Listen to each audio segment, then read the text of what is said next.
다 같이 묵상 기도 드리심으로 주일 오전 예배를 하나님 앞에 드리겠습니다.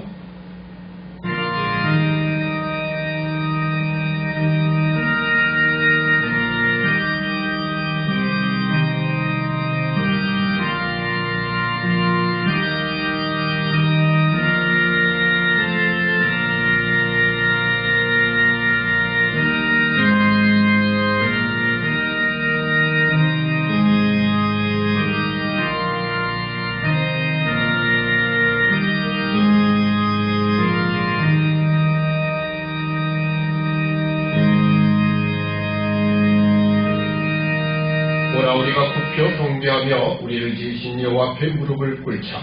대저는 우리 하나님이시오. 우리는 그의 기르시는 백성이며 그 손의 양이라. 너희가 오늘날 그 음성 듣기를 원하노라. 아멘. 거룩하신 아버지 하나님, 이 시간 우리가 주 앞에 가족들이 함께 모여 주 앞에 예배드리게 하시니 감사합니다.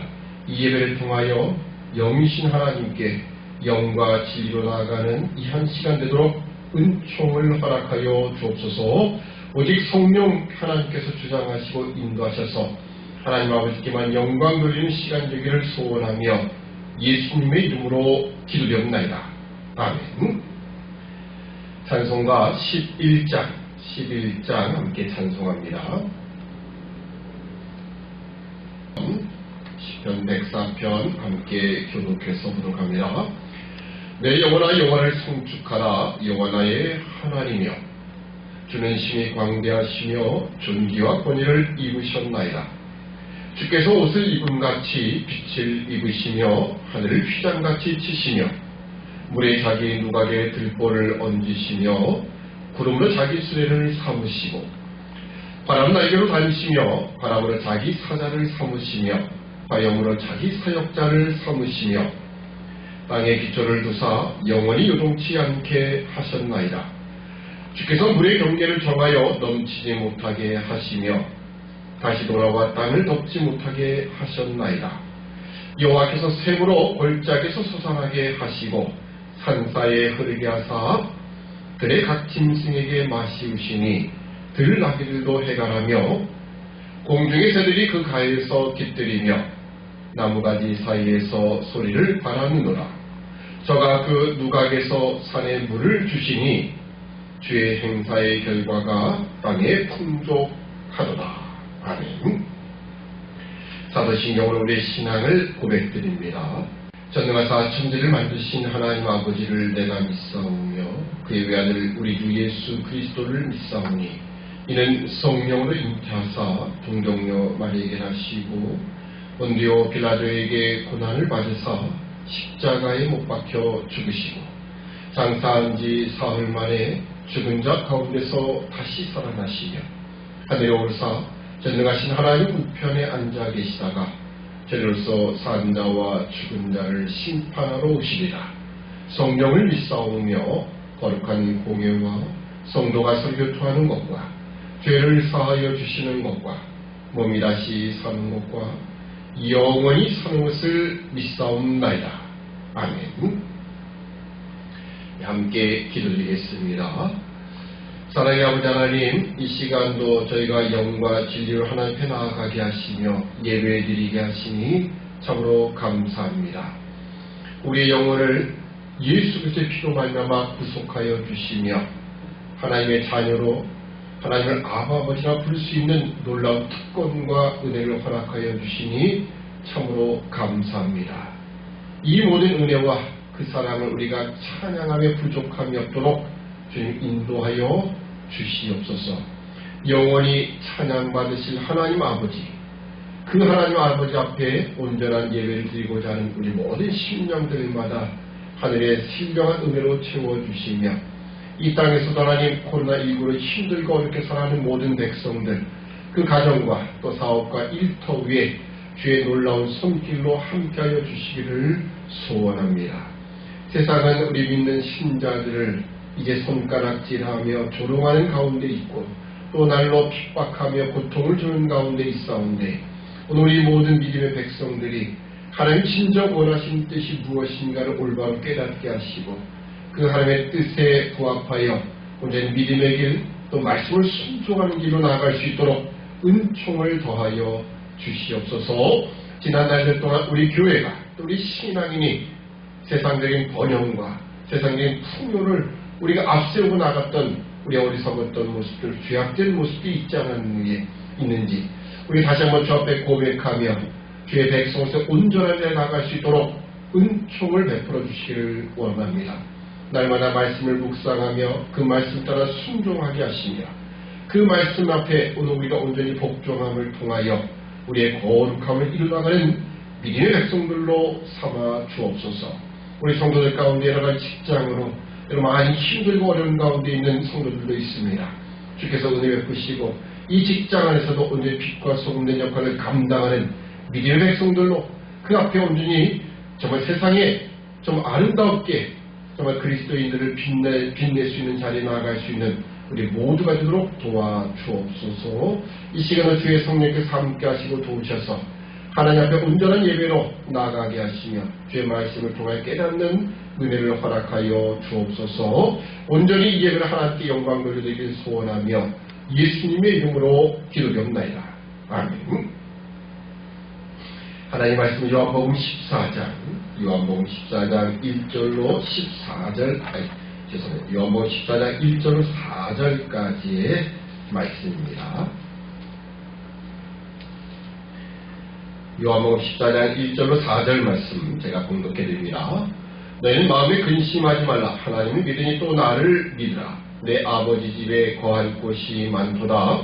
그렇지 않으면 너희에게 이르렀으리라. 내가 너희를 위하여 처소를 예비하러 가노니 가서 너희를 위하여 처소를 예비하면 내가 다시 와서 너희를 내게로 영접하여 나 있는 곳에 너희도 있게 하리라. 내가 가는 곳에 그 길을 너희가 알리라. 아멘. 한 번 더 기도드립니다. 사랑의 아버지 하나님, 이 시간은 성령 하나님께서 함께 하시고 주장하셔서 오늘 우리를 향하신 하나님의 온전하신 뜻을 깨달아 알 수 있도록 은총을 더하여 주시옵소서. 감사하며 예수님의 이름으로 기도드립니다. 아멘. 우리 요한복음 14장 1절 4절 말씀에 의거해서 나를 믿으라 라는 제목과 같이 은혜를 나누고자 합니다. 이 세상에 근심 걱정이 없는 사람이 과연 있을까요? 우리 모든 사람들은 태어나면서부터 사실 근심과 걱정 속에서 살아가는 것, 이것이 인생 아니겠습니까? 혹자는 이야기하기를 우리 아기가 태어나면서 우는 것은 앞으로 내가 당할 모든 어려움들, 또 근심과 걱정, 이 무게 때문에 이 세상을 살아가려니 눈물밖에 안 난다라고 해서 우는 것이다 라고 이야기하는 분도 있습니다. 또 우리가 살아가면서 어린아이면 어린아이대로, 청소년이면 청소년, 청년, 또 어른이면 어른대로, 노인이면 노인대로 우리는 사실 걱정과 근심 속에 살아가는 것이 틀림이 없습니다. 그런데 우리가 살아가는 삶 속에서 가지는 모든 걱정과 근심은 사실은 대부분이 쓸데없는 걱정, 근심이라 이렇게 이야기합니다. 어니 젤린스키라는 사람은 그가 쓴 모르고 사는 즐거움이라는 책에서 이렇게 이야기를 합니다. 우리가 걱정하는 것의 40%는 절대 현실에서 일어나지 않는 일에 우리는 걱정하고 근심하고 있다라고 합니다. 또 30%는 이미 지나간 것이다. 지나간 것을 가지고 걱정하고 있더라는 겁니다. 또 22%는 사소한 것이며 중요하지 않다는 겁니다. 또 4%는 우리가 바꿔놓을 수 있는, 충분히 바꿔놓을 수 있는 것인데도 불구하고 걱정하고 있더라는 겁니다. 그리고 마지막 4%만이 우리 힘으로는 어쩔 도리가 없는 것이다 이렇게 이야기를 하고 있습니다. 우리 힘으로 어쩔 수 없는 것을 사실 걱정한다는 것은 이건 정말 쓸데없는 걱정이죠. 사실 이 어니 젤린스키가 하는 말을 보면 우리가 하는 걱정, 근심은 모두가 다 쓸데없는 걱정이다. 이렇게 이야기하는 겁니다. 우리 믿는 사람은 어떨까요? 믿는 사람도 똑같습니다. 그러나 우리는 세상 사람이 하는 걱정과 근심, 거기에 대해서 우리는 근심하지 않아야 되는 그 근거 자체가 다른 겁니다. 왜냐하면 오늘 주님이 우리로 하여금 근심하지 말라라고 말씀하셨기 때문에 그렇습니다. 오늘 근심하지 말라. 너희는 근심하지 말라. 하나님을 믿으니 또 나를 믿으라 라고 말씀을 하십니다. 근심하지 말라는 근거가 하나님을 믿고 예수 그리스도를 믿기 때문이라는 겁니다. 여러분 사실 우리가 다 예수를 믿는다, 하나님 믿는다 고백하잖아요. 그럼에도 불구하고 왜 우리는 근심하고 있습니까? 오늘 성경은 분명히 하나님을 믿고 예수 그리스도 그분을 믿으니 걱정하지 말아라, 근심하지 말아라 하는데 우리는 하나님을 믿고 예수 그리스도를 믿으면서도 근심하고 있다는 거예요. 우리가 그 인과관계를 함께 생각해 보려고 합니다. 예를 들어 어떤 분들은 내가 예수를 믿고 하나님을 믿기 때문에 난 전혀 걱정, 근심이 없다라고 말하는 분들이 있습니다. 물론 온전한 믿음의 자리에 들어갔기 때문에 그런 분도 있을 겁니다. 그러나 그런 분들 가운데도 보면 마치 자기 최면인 것 같은 그런 사람들도 있습니다. 그림이 있는 근거, 정말 하나님 아버지를, 그 예수 그리스도를 온전히 믿기 때문이냐, 아니면 말씀이 그렇게 이야기하니까 그냥 무조건 믿자 그렇게 하는 걸까요? 오늘 그 근거를 우리 성경 속에서 함께 찾고자 하는 겁니다. 자, 너희는 마음에 근심하지 말라. 하나님을 믿으니 또 나를 믿으라 라고 하시는 말씀의 그 근거가 뭐냐? 2절에 이렇게 연결이 되어 있습니다. 내 아버지 집에 거할 곳이 많더라. 아멘. 하나님을 믿고 예수 그리스도 나를 믿으라고 하는 그 근거가 뭐냐라고 말할 때 예수는 분명히 내 아버지 집에 거할 곳이 많다라고 말씀합니다. 사실 이 2절 이하에 2절 3절에 있는 이 말씀 때문에 혹자들은 또 이렇게 해석을 합니다. 뒤에 보면 예수님께서 내가 처소를 예비하러 간다. 그리고 그 처소를 다 예비하면 다시 와서 너희를 나 있는 곳을 영접할 것이다. 이 말씀 때문에 예수님이 하늘나라에 올라가셔서 우리를 위하여 우리가 좀 쉽게 얘기하면 빌라를 짓고 있다. 실제로 그걸 본 사람도 있다고 합니다. 그건 내가 본 천국 그런 책에 나와 있지만 우리가 신뢰할 수 있는 것은 아닙니다. 근데 그는 근거를 뭐라고 하느냐? 여기에 예수님이 처소를 예비하러 간다고 하지 않았느냐? 이런 근거를 이야기합니다. 그래서 여러분, 예수님이 하신 말씀은 그런 뜻이 아닙니다. 오늘날 우리가 살고 있는 아파트, 빌라, 고급 빌라, 이런 것을 짓기 위해서 아직 우리 집이 예비되지 않았으니까 가서 그 집을 짓기 위해서 올라가신 거겠습니까? 하나님은요, 온 천하 만물을, 온 우주를 말씀 한마디로 창조하시는 분이에요. 그분이 힘들게 그걸 한 사람 한 사람 다 예비해서 집을 짓고 계시겠습니까? 그렇진 않아요. 오늘 이 말씀은 내 아버지 집에 거할 곳이 많다라는 그 말씀은 오히려 이런 뜻을 우리에게 증거해 주는 겁니다. 우리가 사는 이 세상에는 우리가 영원토록 거할 집이 없다라는 겁니다. 이 세상에는 우리가 거할 집이 없다. 그럼 우리 어떤 집사님은 그렇게 분명히 말할 겁니다. 목사님, 저는 집이 있는데요. 저는 집을 사서 집사예요. 그렇게 얘기하면 제가 또 할 말이 없죠. 그럼 저는 뭐라고 하겠습니까? 저는 아직 집을 못 사서 목사입니다. 이렇게 말할 수밖에 없을 겁니다. 여러분, 이 세상에서 우리가 거할 집이 없다라고 하는 것은요, 이 세상의 집은 영원한 것이 아니다. 집만을 의미하겠습니까? 이 세상은 영원한 것이 아니다라는 겁니다. 그래서 너희는 이 세상에 욕심과 미련을 두지 말아라 라고 하는 이야기입니다. 이 세상에 욕심을 두고 미련을 두니까 우리는 걱정과 근심 속에 늘 살아갈 수밖에 없는 겁니다. 제가 2절과 3절을 한번 읽어드립니다. 내 아버지 집에 거할 곳이 많도다. 그렇지 않으면 너에게 일렀으리라. 내가 너희를 위하여 처소를 예비하러 가노니 가서 너희를 위하여 처소를 예비하면 내가 다시 와서 너희를 내게로 영접하여 나 있는 곳에 너희를 있게 하리라. 아멘.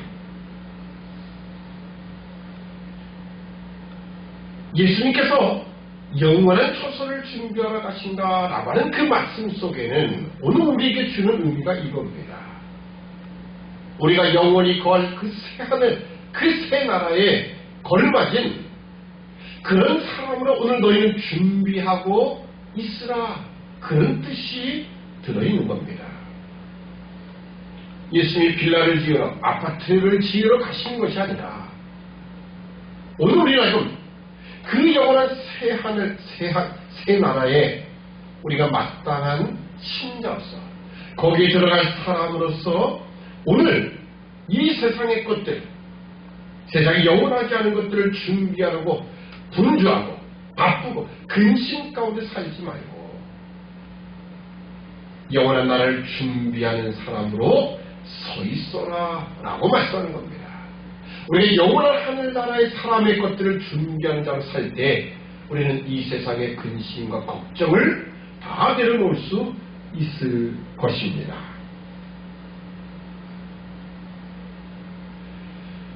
오늘 보면은 마치 예수님이 우리가 거할 집을 아직 다 못 만들어서 그걸 만들러 가신 것 같은 그런 뉘앙스를 풍기고 있습니다. 아직 준비가 안 될 것 같은, 그래서 예수님이 준비하러 가신 것 같은 그런 느낌을 받아요. 여러분, 이런 생각을 해보시면 됩니다. 창세기의 세상의 창조 이야기입니다. 사람은 창조의 6일 가운데 맨 마지막 날, 나중에 창조가 되지요.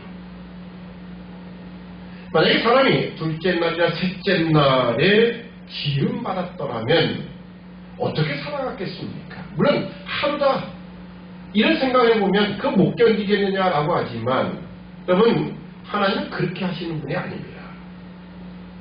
창세기 2장 8절로 9절에 보면 이렇게 말씀합니다.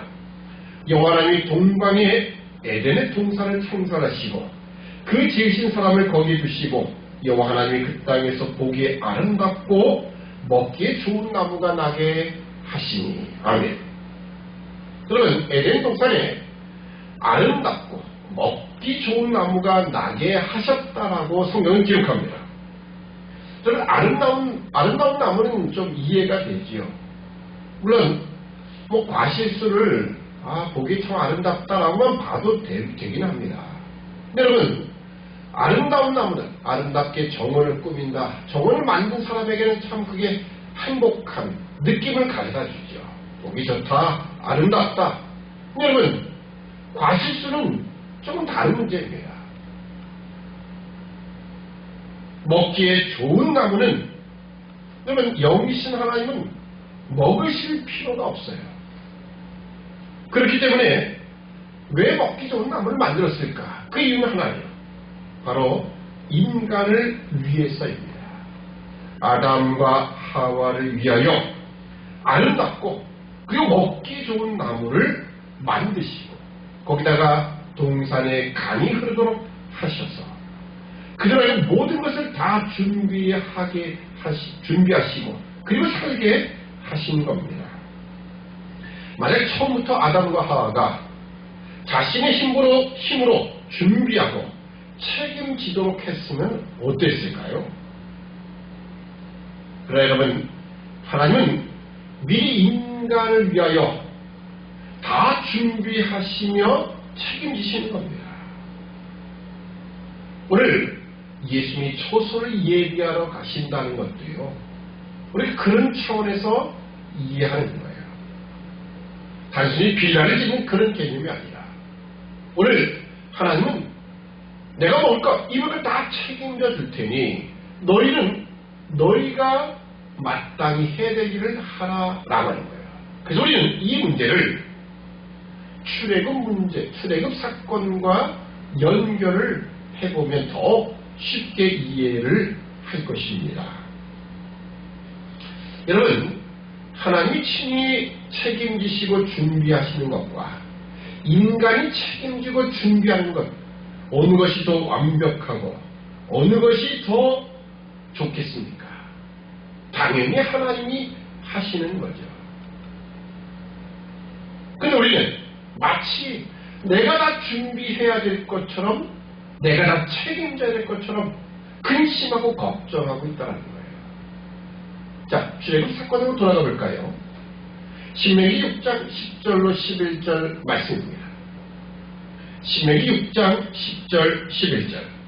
내 하나님 여호와께서 내 열조 아브라함과 이삭과 야곱을 향하여 내게 주리라 맹세하신 땅으로 너를 들어가게 하시고, 내가 건축하지 아니한 크고 아름다운 성읍을 얻게 하시며, 내가 채우지 아니한 아름다운 물건이 가득한 집을 얻게 하시며, 내가 파지 아니한 우물을 얻게 하시며, 내가 심지 아니한 포도원과 감람나무를 얻게 하사 너로 배불리 먹게 하실 때에. 아멘. 여러분, 하나님이 이스라엘 백성들을 이집트에서 꺼내시며 그들을 가나안 땅으로 불러들이시는 거예요. 그런데 이미 내가 짓지 않은 집, 내가 모으지 않은 재산, 내가 파지 않은 우물, 내가 심지 않은 포도가 하나님으로부터 약속되어 있는 것입니다. 그걸 하나님이 준비하시는 겁니다.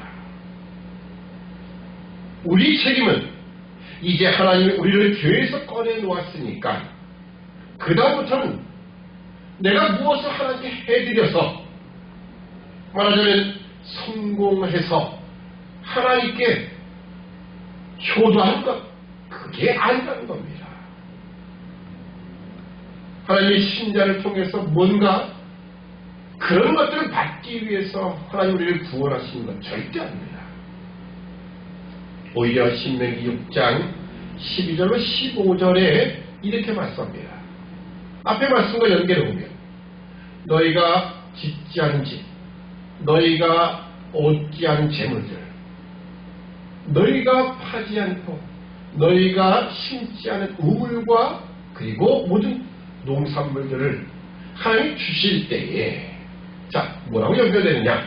너는 조심하여 너를 애굽 땅 종되었던 집에서 인도하여 내신 여호와를 잊지 말고 내 하나님 여호와를 경외하며 섬기며 그 이름을 맹세할 것이니라.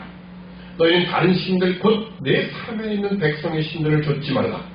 너희 중에 계신 너희 하나님 여호와는 질투하시는 하나님이신즉 너희 하나님 여호와께서 내게 진노하사 너를 지면에서 멸절시킬까 두려워하더라. 아멘. 여러분, 성경이 신자에게 경계하는 것은 먹고 살만해져서 하나님을 외면하고 하나님을 잊고 죄악의 세계에 빠져 들어가는 것입니다. 여러분, 하나님은 우리 먹고 사는 문제를 다 준비하고 책임지십니다. 그건 너희가 할 일이 아니라는 거예요. 그러니 그것 때문에 걱정하고 근심하지 말아라 라고 하는 겁니다. 우리가 해야 될 일이 있다면 그 하나님 나라, 주님이 얘기하시는 그 하나님 나라, 그 구속의 세계, 거기에 걸맞은 하나님의 사람으로 살아가라. 바로 이 말씀을 우리에게 주시는 겁니다. 여러분, 이스라엘 백성들의 광야 40년 생활을 떠올려 보십시오. 그 광야 40년 생활을 할 때 하나님이 그대 모든 먹을 것을 책임져 주셨습니다. 그 성경이 이렇게 얘기하죠. 이 40년 동안에 내 의복이 헤어지지 않았고 내 발이 붉지 아니했다라고 말씀합니다.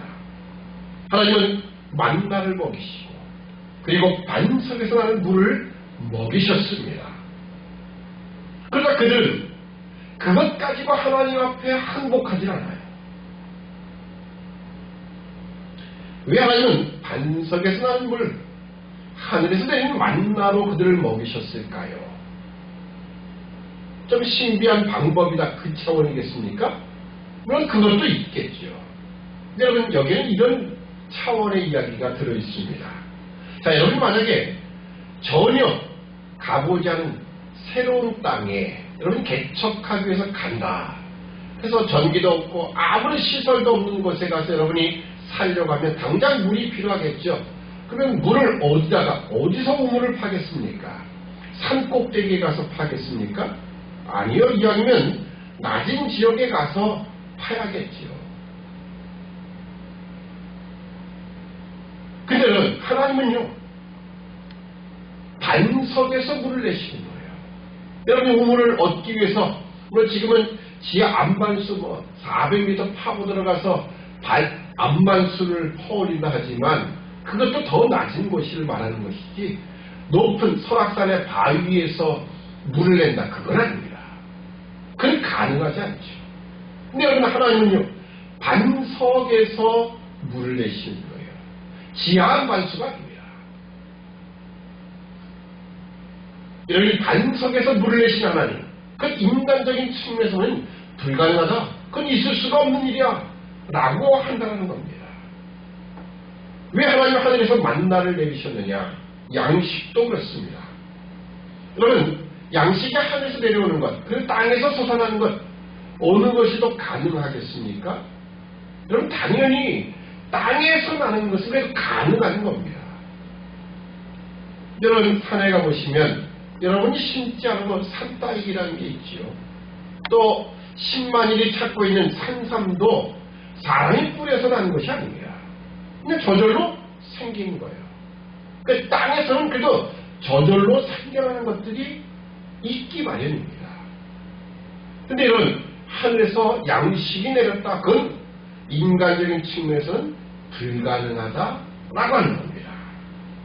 근데 여러분 하나님은 하늘로부터 만나를, 반석에서부터 물을 줌으로써 우리에게 이것을 확인시켜 주는 겁니다. 너희가 먹고 사는 문제, 이 문제는 너희가 너희를 위해 애쓰는 것보다 더 큰 힘과 더 큰 열심과 더 큰 사랑으로 내가 너희를 위하여 확보하고 있는 것이다. 이 문제로 인하여 흔들리지 말아라. 그건 내가 해주마. 내가 할 일이다.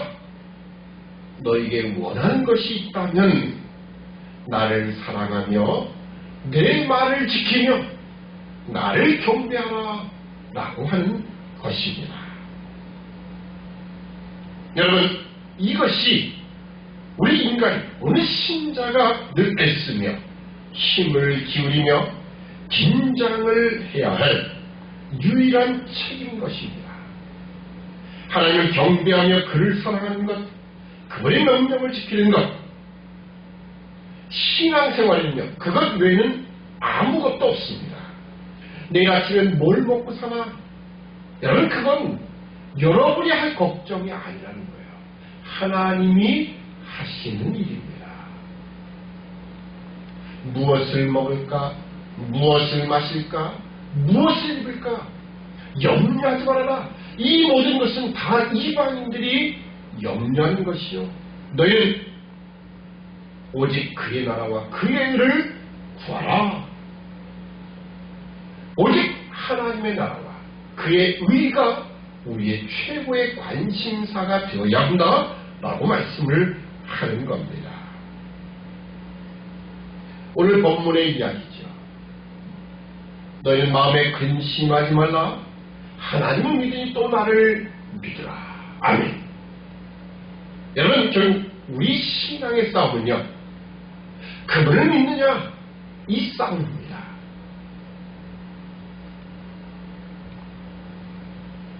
그분을 믿고 나면 실제적으로 강한 믿음 속에 우리가 들어가면 더 이상 세상이 우리를 놀라게 하거나 절망케 할 수 있는 것이 없다는 겁니다. 무엇이 우리를 놀라게 하며 무엇이 우리를 경악케 하며 무엇이 우리를 절망케 하겠습니까? 여러분, 그런 것은 없습니다. 잠시 세상이 우리에게 고통을 줄 수 있으며 잠시 슬픔에 빠질 수 있게 하지만 영원한 건 아니에요.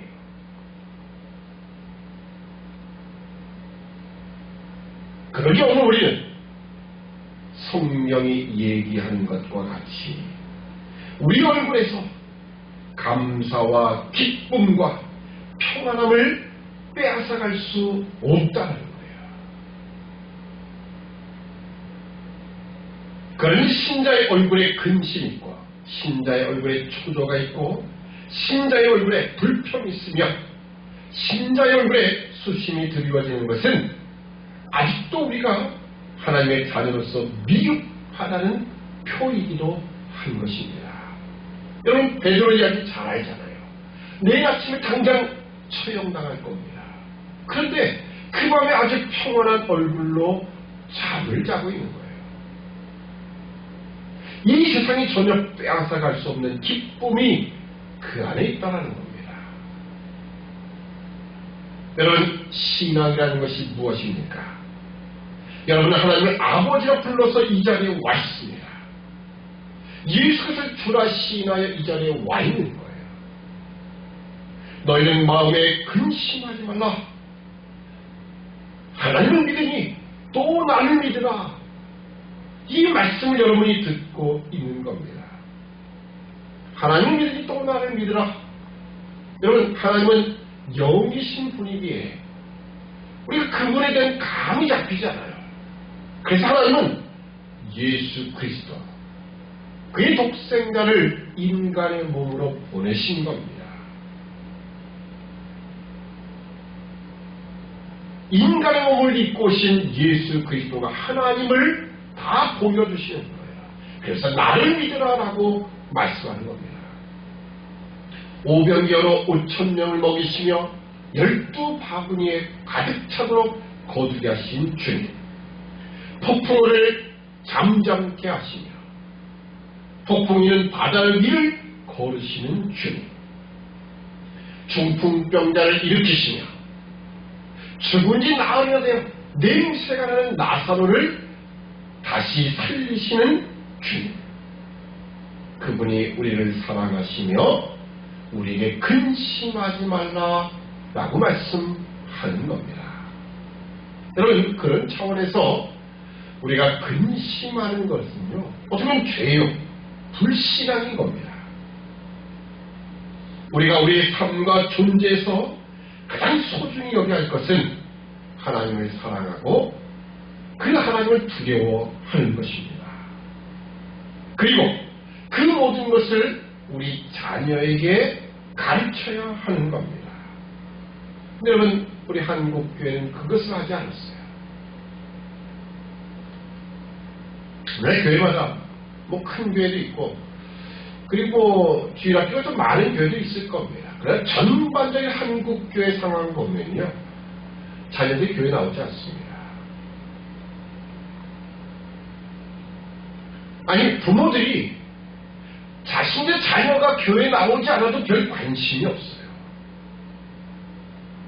오히려 세상에 먹을 것을 자신의 힘으로 책임지기 위해서 저렇게 애쓰고 땀 흘리는데 애처롭다는 거죠.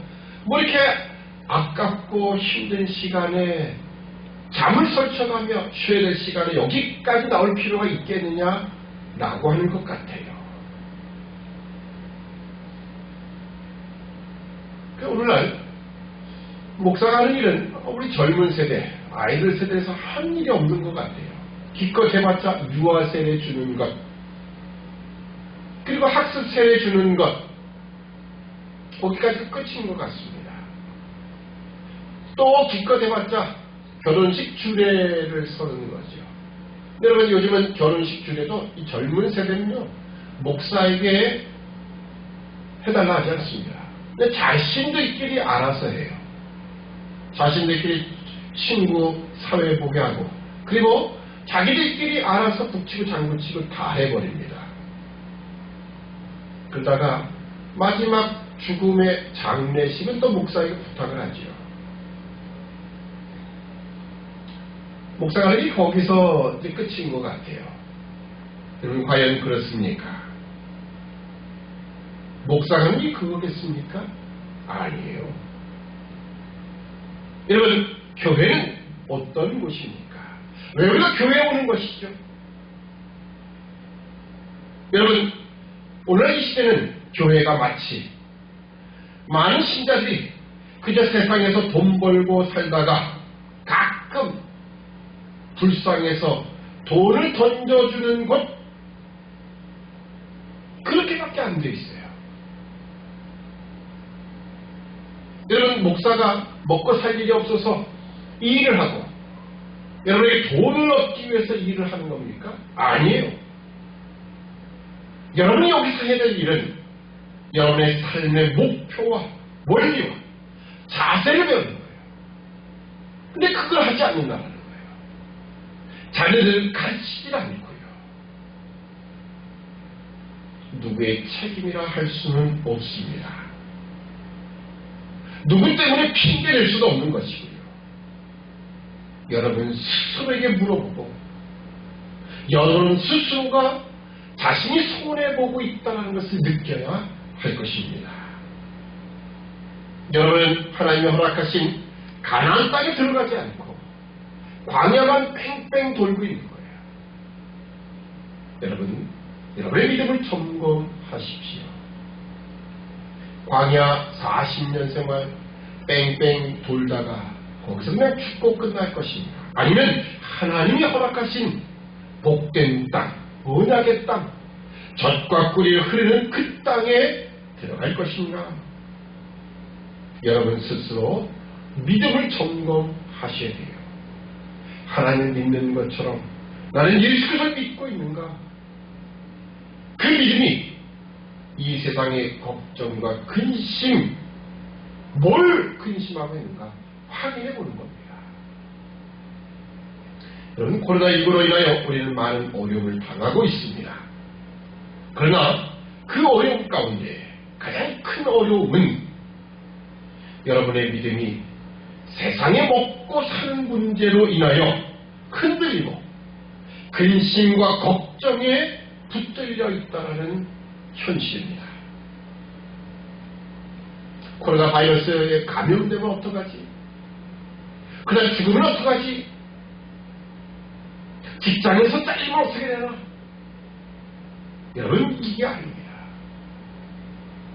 하나님이 여러분들 알고 직장에서 잘리게 하려고 코로나19를 보내셨겠습니까? 하나님이 그건 아니에요. 하나님이 책임져 주십니다. 우리가 해야 될 일은 정말 나는 예수를 믿는가? 내 믿음은 온전한가? 저 하나님 나라에 합당한 자로 나는 그것을 추구하며 살아가고 있는가? 여러분, 그걸 확인하셔야 돼요. 오늘 주님은 분명히 말씀하십니다. 너희 마음에 근심하지 말라. 하나님을 믿으니 또 나를 믿으라. 여러분, 삼위일체 되신 하나님께서 여러분을 위하여 모든 것을 예비하시고 다 준비하시고 책임져 주십니다. 오늘 우리가 바라야 되고 우리가 나아가야 될 것은 오로지 하나님의 백성, 그 자녀로서 온전한 거룩한 그 하나님의 성품들을 닮아나가며 오늘 우리 교회가 개인이 예수를 믿는다는 것이 무엇인지를 올바로 아는 그 믿음을 소유하는 우리 모두가 되어야 할 것입니다. 앞으로 이 세대는 더욱더 힘들어질지 모릅니다. 직장은 더욱더 우리를 압박할지 몰라요. 그것 말고도 하나님이 더 큰 곳을 우리를 더 핍박이라도 몰아붙이실 수 있습니다. 그 자리에서 오늘 우리는 하나님을 믿고 있는가, 예수를 믿고 있는가 다시 한번 확인합니다. 오늘 이 말씀, 도전되는 이 말씀이 되어야 할 것입니다. 아멘. 기도하겠습니다. 사랑의 아버지 하나님, 은혜와 사랑을 참으로 감사합니다. 너의 마음에 근심하지 말라. 하나님을 믿으니 나를 믿으라 라고 말씀하신 이 주님, 내 아버지 집에 거할 곳이 많다. 내가 너의 모든 것은 다 책임져 주마. 의식주, 너희가 걱정할 부분이 아니다.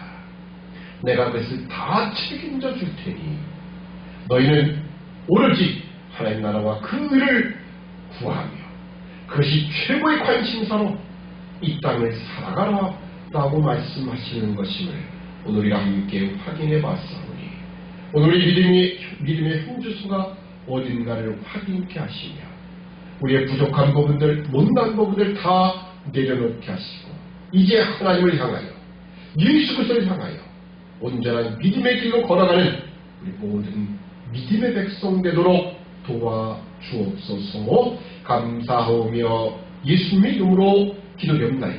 아멘. 찬송가 474장 함께 찬송하겠습니다.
감사합니다. 함께 교회 소식 보도록 합니다.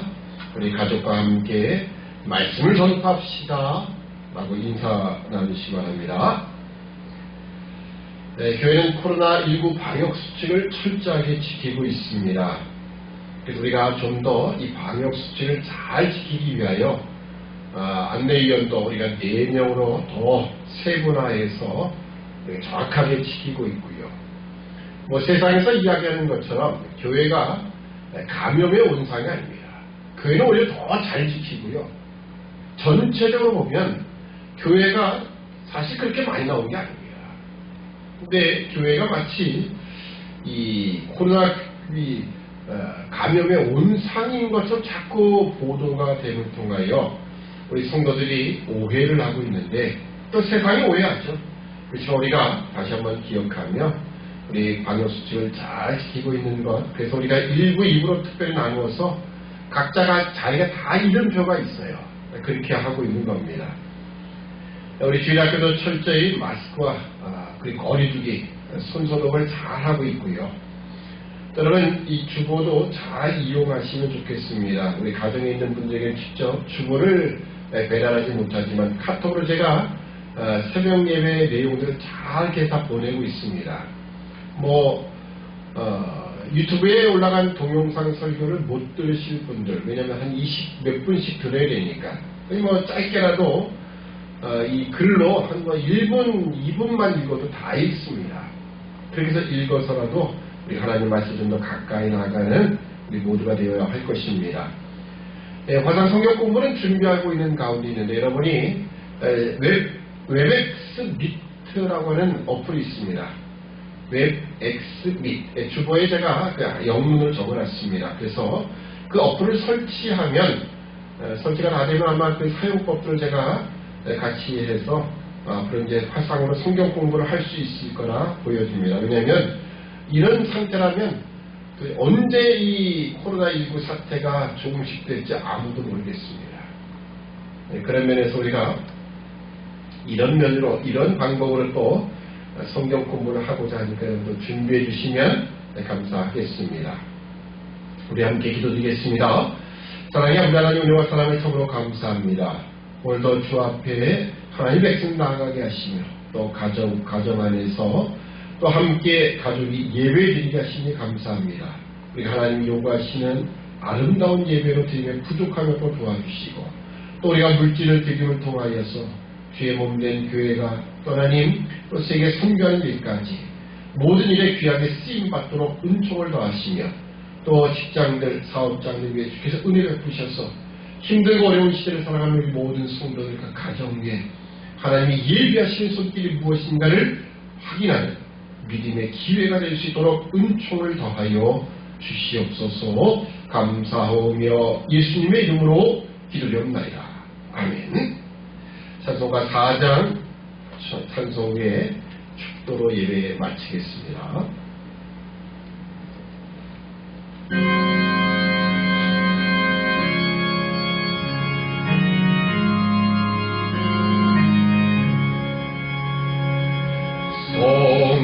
성자와 성령 영원히 영광 받으옵소서.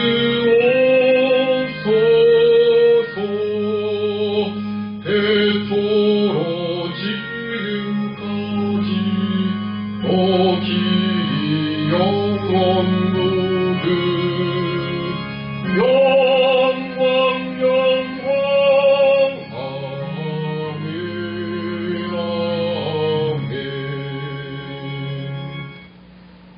지금은 우리 주 예수 그리스도의 은혜와 하나님 아버지의 무궁하신 사랑하심과 성령의 감화교통 역사하시니 너희는 마음에 근심하지 말라. 하나님의 믿으니 또 나를 믿으라 말씀하신 주님의 음성을 기억하며 먹고 사는 문제, 의식지 문제, 그 근심들을 다 내려놓고 오직 영의 완벽함을 향하여 거룩함을 향하여 오늘 우리가 신앙의 훈련을 하고자 하지만은 우리 모든 심령들이 그 머리 위에 이제부터 영원토록 함께 있을지어다. 아멘. 네, 예배 마쳤습니다.